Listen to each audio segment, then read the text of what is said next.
नमस्कार मित्रांनो, मी आपले आवाज 55 न्यूज या यूट्यूब चॅनलवर आपले सर्वांचे स्वागत करीत आहोत की आज आपल्या देशात सतत राजकीय घडामोडी व इतर आश्चर्यजनक सर्वच चर्चा ऐकवायस मिळत आहेच। त्याचप्रमाणे देशातील नीट परीक्षा फुटीबद्दल दिल्ली येथे जंतर मंतरवर तरुण मुलांचे आंदोलन चालू असून त्यात आम्हाला न्याय मिळावा व देशाचे शिक्षण मंत्री माननीय धर्मेंद्र प्रधान यांनी राजीनामा द्यावा अशी त्यांची मागणी होत आहे।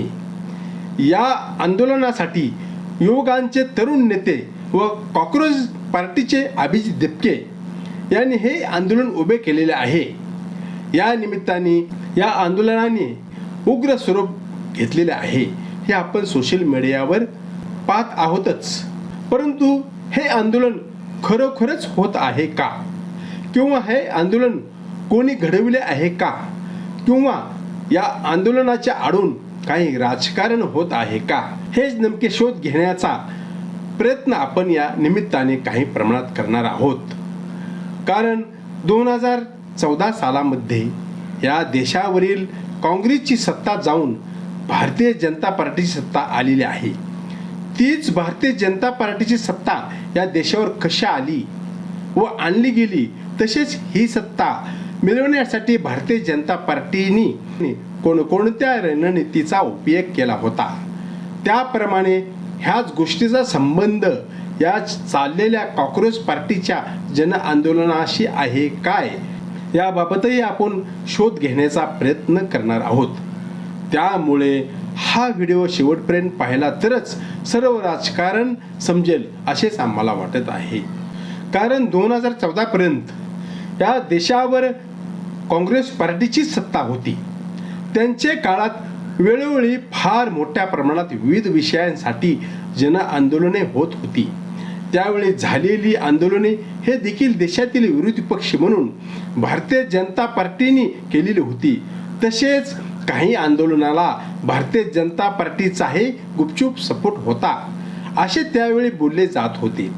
कारण त्यावेळी झालेल्या आंदोलनाला म्हणजेच समाजसेवक अण्णा हजारे व अरविंद केजरीवाल यांना त्यावेळी भारतीय जनता पार्टीने कसे लॉन्च केलेले होते, तसेच मुस्लिम नेते असुद्दीन ओवैसी व दलितांचे नेते रामदास आठवले यांना कशा प्रकारे भारतीय जनता पार्टीने आपल्याकडे खेचून घेतले होते, तसेच योग गुरु म्हणून रामदेव बाबा यांना कशा प्रकारे लॉन्च केले गेले होते, तसेच मीडियाला कोणते काम दिले होते, त्याच राजकीय रणनीतीप्रमाणे भारतीय जनता पार्टी ही तू हाणल्याविने कर मी रडल्याविने करतो अशा ग्लोबल नीतीचा व राजकीय कूटनीतीचा वापर करून कॉक्रोच या नवीन पार्टीचे तरुण अध्यक्ष माननीय अभिजित दिपके यांचा येणाऱ्या 2029 लोकसभेसाठी विरोधकांच्या मतातील मतविभागणी करण्यासाठी एक पार्टी बनवून अभिजित दिपके यांना लॉन्च करीत आहेत काय, अशी शक्यताही नाकारता येत नाही।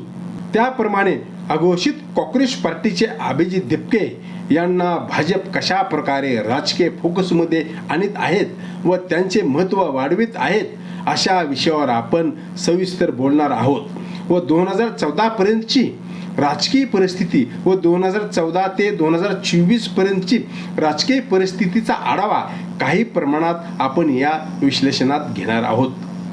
त्यामुळे हे राजकीय विश्लेषण करीत असताना ही आपली होणारी चर्चा खरी असो वा खोटी असो, पण ही चर्चा करणे सध्याच्या घडीला अतिशय महत्त्वाचे ठरणार आहे। त्यामुळे हा व्हिडिओ आपण संपूर्णपणे पाहावा ही विनंती मी पुन्हा एकदा आपल्याला करीत आहेच। तसेच हा व्हिडिओ पाहिल्यानंतर व ऐकल्यानंतर ह्या व्हिडिओवर कमेंट करून आपले मत मांडावे व व्हिडिओ आवडल्यास व्हिडिओला लाईक करून चॅनलला सबस्क्राईबही करावे ही विनंती मी आपल्याला या चर्चेच्या निमित्ताने आपणास करीत आहे। तरी चला आपण आपले राजकीय विश्लेषण चालू करूयात की देशाला स्वातंत्र्य मिळालेपासून सन 2014 सालापर्यंत विरोधी पक्षांचा काही वर्षांचा कार्यकाळ सोडला तर या देशावर भारतीय काँग्रेस पक्षाने जवळजवळ 60 वर्षे राज्य करून या देशाला महान केलेले आहेच। पण भारतीय जनता पार्टीच्या ग्लोबल नीतीच्या राजकारणामुळे व तू हाणल्याविने कर मी रडल्याविने करतो अशा कुटील राजकारणामुळे भारतीय जनता पार्टीची सन 2014 साली पूर्ण बहुमताने या देशावर राजकीय सत्ता आली. पण ही सत्ता त्यांनी कशी मिळवली असेल तर बाकीची कारणे कोणती असली तरी त्यांनी मुख्यत्वे काँग्रेसच्या मताचे ध्रुवीकरण करूनच म्हणजेच काँग्रेस पक्षाच्या मताची मतविभागणी करूनच सत्ता हस्तगत केलेली आहे. हेच मुख्य कारण आहे. कारण काँग्रेस या पक्षाचा मुख्य वोटर म्हणजे मुस्लिम, दलित, ओबीसी होता. त्यापैकी जो मुस्लिम वोटर होता त्या वोटरला त्यांनी मुस्लिम नेते असुद्दीन ओवैसी यांच्याकडे पाठवले. जो दलित वोटर होता त्यांना रामदास आठवले यांच्याकडे पाठवले व जो ओबीसी वोटर होता त्यांनी हिंदूच्या व देवाधर्माच्या नावावर भाजपकडे वळविला व काँग्रेसने 60 वर्षात काही विकास केला नाही असा खोटा प्रचार करून काँग्रेस विरुद्धची अँटी इन्कम्बन्सी तयार करा असे त्यांनी मीडियाला सांगितले व मीडिया हातात घेतला.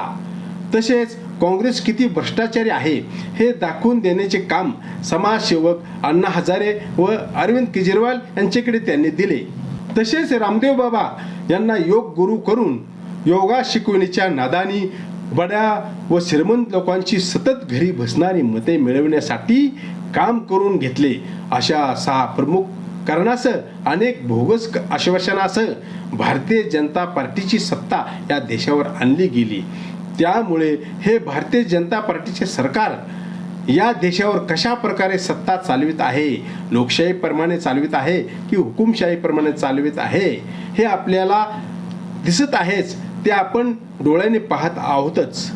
तरीही काँग्रेस पक्षाच्या सत्तेचा विचार केला असता 2009 लोकसभेला काँग्रेस पक्षाचे 20 राज्यांमध्ये एकूण 206 खासदार निवडून आलेले होते. त्यात प्रामुख्याने महाराष्ट्र राज्यामध्ये 17, उत्तर प्रदेशमध्ये 21, केरळमध्ये 13, पंजाबमध्ये 8, हरियाणामध्ये 9, मध्य प्रदेशमध्ये 12, राजस्थानमध्ये 20, कर्नाटकमध्ये 6, आंध्र प्रदेशमध्ये सर्वात जास्त 33, गुजरातमध्ये सुद्धा 11, तामिळनाडूमध्ये 8, पश्चिम बंगालमध्ये 6, आसाममध्ये 7 व इतर 23 असे खासदार निवडून आलेले होते. पण पुन्हा झालेल्या 2014 सालातील लोकसभेच्या निवडणुकीत मात्र मोदी लाटेमुळे काँग्रेसला फार मोठा राजकीय धक्का बसला व त्यांचे 2009 सालातील 2006 खासदारांपैकी 2014 लोकसभेला फक्त 44 खासदारांच्या जागाच निवडून आल्या व काँग्रेसला 2009 पेक्षा 2014 साली 162 जागेचा जबरदस्त असा फटका बसला. त्यावेळी 2014ला काँग्रेससह मित्र पक्षांची सत्ता गेली. तसेच पुन्हा 2019 सालच्या लोकसभेला निवडणुकीत काँग्रेस पक्षाला पूर्वीच्या 2014च्या 44 जागा सोडून नवीन 25 जागा जिंकता आल्या. पण पूर्वीच्या जागेपैकी 17 जागा त्यांना गमावाव्या लागल्या. तरी एकंदरीत विचार करता 2019 लोकसभेला काँग्रेसच्या 8 जागाच वाढल्या व त्यांना 2019 लोकसभेला 52 जागा झाल्या. पण काँग्रेस पक्ष हा पक्ष नसून तो पुरोगामी विचारांचा रक्षण करता आहे. काँग्रेस पक्ष हा पक्ष नसून तो विचार आहे. काँग्रेस पक्ष हा पक्ष नसून हा भारतीयांचा श्वास देखील आहे. तसेच काँग्रेस पक्ष हा सर्वसामान्य व गोरगरीब जनतेचा पक्ष आहे असा मोठा प्रचार काँग्रेस पक्षाने केला. तसेच मुख्यत्वे पक्षांचे नेते माननीय राहुल गांधी यांनी सर्व देशातून पायी चालून भारत जोडो ही यात्रा काढली. त्यामुळे 2014 व 2019ची चूक मुस्लिम मतदारांच्या व आंबेडकरवादी मतांच्या लोकांमध्ये जागृत झाली व सदरच्या मुस्लिम मतदारांनी देखील त्यांची मते ही मुस्लिम नेते असुद्दीन ओवैसींना न देता काँग्रेस पक्षाला दिली व दलित मते ही प्रकाश आंबेडकर साहेबांना यांच्या वंचित बहुजन आघाडीला न देता त्यांनी काँग्रेस पक्षाला मते दिली. तसेच रामदास आठवले यांची देखील काही प्रमाणात मते भारतीय जनता पार्टीला न पडता सदरची मते ही काँग्रेस पक्षाकडे वळाली. तसेच काही प्रमाणात ओबीसींची सुद्धा मते काँग्रेस पक्षाकडेच वळाली. त्यामुळे 2024 लोकसभेला काँग्रेसचे 99 खासदार निवडून आले. म्हणजेच काँग्रेस पक्षाचे स्वतःचे पक्षाचे 52 खासदारांवरून 99 खासदार झाले. म्हणजे जवळजवळ 77 खासदार नव्याने वाढले व अशा अभूतपूर्व यश काँग्रेसला आले. त्यामुळे देशाच्या 543 खासदारांपैकी काँग्रेस व त्यांच्या मित्रपक्षांची युपीएची संख्या 233 खासदारावर थांबली. त्यामुळे युपीएला बहुमतासाठी लागणारी 272 जागा मिळाल्या नाहीत व त्यांना 40 जागा सत्तेसाठी कमी पडल्या व 400 पार म्हणणाऱ्या भारतीय जनता पार्टीची खासदारांची संख्या ही देशातून 240 खासदारावरच थांबली व त्यांना स्वतंत्र पक्षासाठी व सत्तेसाठी 32 जागा कमी पडल्या. मात्र त्यांचे मित्रपक्ष एनडीए ही 293 पर्यंत पोहोचली व त्यांनी या भारतामध्ये 2024 लोकसभेमध्ये सत्ता स्थापन केली. पण या 2024 निवडणुकीत भारतीय जनता पार्टी फार राजकीयदृष्ट्या हादरून गेलेली आहे की काँग्रेस 2019 पेक्षा कमी न होता दुपटीने वाढतो आहे आणि हीच भीती त्यांना 2029 साली लागली आहे की आजही भारतीय जनता पार्टीचे सरकार हे पूर्ण बहुमतात नाहीच. कारण त्यांना TDP व JDUचा अशा त्यांच्या पक्षांच्या 28 खासदारांचा पाठिंबा असल्यामुळेच त्यांचे सरकार झालेले आहे. त्यामुळे भारतीय जनता पार्टी हे सत्तेत असून सुद्धा सतत तणावाखाली असते. याचे कारण म्हणजे येणाऱ्या 3 वर्षांनी होणाऱ्या 2029 लोकसभेला काँग्रेस पक्षांची ताकद अशीच वाढली तर भाजपची सत्ता निश्चित जाऊ शकते. त्यामुळेच भारतीय जनता पार्टी आता सावध झालेले दिसत आहे. त्यामुळे भारतीय जनता पार्टी हे वेगवेगळ्या मार्गाने राजकीय व्यूहरचना करीत आहे की देशातील इतर लहान पक्ष व त्यांची मते फुटतात पण काँग्रेसला मानणारा मतदार अद्यापही फुटत नाही व त्यांचे निवडून आलेले खासदारही फुटत नाहीत. त्यामुळे भारतीय जनता पार्टी ही चोहोबाजूंनी सत्तेच्या अडचणीत येऊ शकते अशीच भीती भारतीय जनता पार्टीला सतत वाटत आहे. म्हणूनच त्यांनी पुन्हा एकदा काँग्रेसच्या मतामध्ये फूट पाडण्यासाठीचा प्लॅन सुरू केलेला आहे असेच वाटते आहे. कारण काँग्रेसमधील युवक मतदार व त्यांचे मित्र युपीमधील युवक मतदार यांना वेगळे करून त्यांची मते नवीन निर्माण होणाऱ्या अभिजित दिपके यांच्या कॉक्रोच या पार्टीकडे कशी वळती करता येतील, कशी जातील व काँग्रेसच्या मताची व युपीच्या मताची कशी फूट पडेल यासाठीचा भारतीय जनता पार्टीचा प्लॅन असू शकतो. कारण संपूर्ण देशामध्ये अघोषित अशा कॉक्रोच पार्टीला मानणारी तरुण मुले शिक्षण मंत्र्याचा राजीनामा मागत असून देखील भारतीय जनता पार्टीचे सरकार काहीच निर्णय घेत नाही. राजीनामा घेणे देणे म्हणजे लय प्रतिष्ठेचा विषय होत नाही पण तेवढी संवेदनशीलता या सरकारला दाखवायचीच नाही अशीच पुन्हा एकदा शंका येत आहे. सरकार फक्त बघ्याचीच भूमिका घेत आहे. तसेच सुप्रीम कोर्ट सुद्धा म्हणते आम्हाला या आंदोलनाचे व्हिडिओ पाहायला सवड नाही. या गोष्टीला हुकुमशाही म्हणायची नाहीतर काय. म्हणून वाटते की जसे 2019 साली लोकसभेला केजरीवाल यांना देशातील भाजप पुरस्कृत मीडियाने पंतप्रधान पदाचे रेसमध्ये आणले व देशातील आम आदमी पक्षाने भाजप विरोधी मते घेतली व मतांची मतविभागणी केली. त्याचप्रमाणे काँग्रेस पार्टीला देशात उभे करून त्या पार्टीला विरोधकांची म्हणजेच तरुणांची मते पडावीत व भारतीय जनता पार्टीला त्या मतविभागणीचा फायदा होण्यासाठी हे राजकीय षडयंत्र सुरू आहे की काय अशी शंका निर्माण होत आहे. असेच एकंदरीत चाललेल्या परिस्थितीवरून वाटते आहे. कारण पंतप्रधान मोदींचे सरकार हे लवकरच निर्णय का घेत नाहीत तुम्ही सांगा. तसेच अभिजित दिपके यांच्या अघोषित कॉक्रोच पार्टीविषयी का शंका घ्यावी लागत आहे की या देशात काँग्रेस पक्षाचे अद्यापपर्यंत 13 मिलियन फॉलोअर सोशल मीडियावर आहेत. तसेच भारतीय जनता पार्टीचे सुद्धा अद्यापपर्यंत 8 मिलियन फॉलोअर्स सोशल मीडियामध्ये आहेत. या पक्षांना किती वर्ष झाली पहा. आणि महत्त्वाचे म्हणजे कॉक्रोच पार्टीचे अभिजित दिपके हे कोणालाही माहीत नव्हते. ते भारतात राहतात की परदेशात राहतात. तसेच ते कोणाही देशातील नेत्यांचे पुत्र नाहीत. ते कोणत्याही कंपनीचे मालक नाहीत असा त्यांचा परिचय असताना या सर्वसामान्य युवकांचे 8 दिवसांमध्ये 20 मिलियन फॉलोअर सोशल मीडियावर होतात. ते कसे होतात हेच आश्चर्य सर्वांना आहे. इथेच राजकीय पाल चुकत आहे असे म्हणले तरी काही वावगे होणार नाहीच. कारण कॉक्रोच पार्टीचे 20 मिलियन फॉलोअर निवडणुकीदरम्यान विचार केला तर ते संपूर्ण भारतीय जनता पार्टीपेक्षाही श्रेष्ठ ठरू शकतात. त्यामुळे इथे शंकेला सांध सापडते. भारतीय जनता पार्टीनेच अभिजित दिपके यांना लॉन्च केलेले दिसत आहे अशी शंका येत आहे. कारण अभिजित दिपके यांना सोशल मीडियावर फॉलो करणारे भारतीय जनता पार्टीतील व त्यांचे काही मंडळी व त्यांचे पार्टीतील तरुण मुले असू शकतात. ही शक्यताही नाकारता येत नाही. तसेच भारतीय जनता पार्टीने अभिजित दिपके यांचे फॉलोवर वाढवण्यासाठी आंतरराष्ट्रीय मदत देखील घेतली असावी अशी सुद्धा शक्यता नाकारता येत नाही. त्यामुळे 8 दिवसात 20 मिलियन फॉलोअर झालेले आजपर्यंत आपण ऐकले का व ते कसे होऊ शकतात. त्यामुळे जरी अभिजित दिपके हे व त्यांच्या पार्टीतील मुले देशामध्ये वेगवेगळ्या ठिकाणी जी आंदोलने करतोय व त्यांचे भोवती जी तरुण मुले दिसतात हे भारतीय जनता पार्टीचीच तरुण मुले मतदार असावेत अशी शंका वाटते आहे. व तशी शंका घेण्यास जंतर मंतरवरील झालेल्या दंगल सदृश्य परिस्थितीवरून देखील अंदाज बांधता येईल. हे आपण सोशल मीडियावरून पाहत आहोतच. याचा अर्थ जंतर मंतरवर फक्त भारतीय जनता पार्टीला मानणारे तरुण मुलेच आहेत असा त्याचा अर्थ निघत नाही.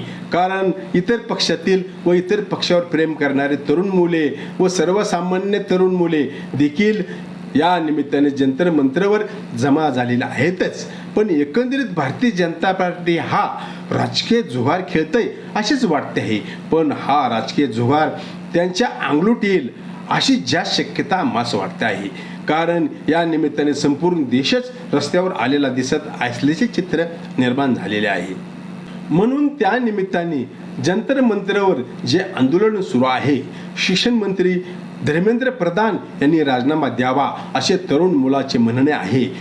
पण काही दिवसांमध्ये भारतीय जनता पार्टी शिक्षण मंत्री धर्मेंद्र प्रधान यांचाही काही दिवसातच राजीनामा घेतीलच. कारण त्याशिवाय अभिजित दिपके यांना व त्यांचे कॉक्रोच पार्टीला महत्त्व प्राप्त होणार नाहीच. तेच महत्त्व देण्यासाठी ही धडपड भारतीय जनता पार्टी करीत आहे व असेच वातावरण चांगले तापत राहावे यासाठी देखील ते वेळेत आंदोलन समाप्त करण्यासाठी प्रयत्न करीत नाहीत. हाच भारतीय जनता पार्टीचा प्लॅन आहे की काय अशी शंका आजच्या ह्या न संपणाऱ्या आंदोलनावरून निर्माण होत आहे. कारण अभिजित दिपके हा आंबेडकरवादी दलित समाजात मोडतो. त्यामुळे त्यांच्यावर दलित तरुण मते देऊन भाळतील. तसेच दलित मतेही भाजपला कधीच स्वीकारत नाहीत. त्यामुळे सदरची दलित मते काँग्रेसकडे जातील व त्यांचे मित्र पक्षाकडे जातील. त्यामुळे काँग्रेस नक्कीच वाढेल व युपीच्या व काँग्रेसच्या जागा 2029 लोकसभेला जास्त येतील. त्यामुळे दलितांची हक्कांची मते काँग्रेसकडे जाऊन देण्यासाठी त्यांचे मतात फूट पडावी व दलितांची मते कॉक्रोच पार्टीकडे 2029 लोकसभेला जावीत व काँग्रेसच्या मताचे व त्यांच्या मित्र पक्षांच्या मतांचे पुन्हा एकदा ध्रुवीकरण करण्यासाठीच भारतीय जनता पार्टीने यासाठीच अभिजित दिपकेला व त्यांच्या मार्फत हे ग्लोबल नीतीच्या राजकारणाची रचना केली असावी अशी शंका मास वाटत आहे. त्यामुळेच कॉक्रोच पार्टीचे अभिजित दिपके यांना भारतीय जनता पार्टीनेच राजकीय कूटनीती करीत लॉन्च केलेले असावे अशी शंका या चर्चेच्या निमित्ताने येत आहे. त्यामुळे कॉक्रोच या अघोषित पार्टीचे अभिजित दिपके यांच्याबद्दल तरुण मुलांनी हा व्हिडिओ पाहून अभिजित दिपके यांच्याबरोबर त्यांनी अघोषितपणे निर्माण केलेल्या कॉक्रोच पार्टीवर किती विश्वास ठेवावा की नाही हे ठरवले पाहिजे व 2029 लोकसभा निवडणुकीसाठी तयार झाले पाहिजे. तरी ज्यांनी हा व्हिडिओ पाहिला व संपूर्णपणे ऐकला त्यांनी हा व्हिडिओ कसा वाटला व अभिजित दिपके व त्यांचे भविष्यातील कॉक्रोच पार्टीबद्दलचे मत आपले काय असेल व आहे हे कमेंटमध्ये आपण सांगावे एवढीच मी विनंती आपल्याला करीत आहे. धन्यवाद. पुन्हा भेटूया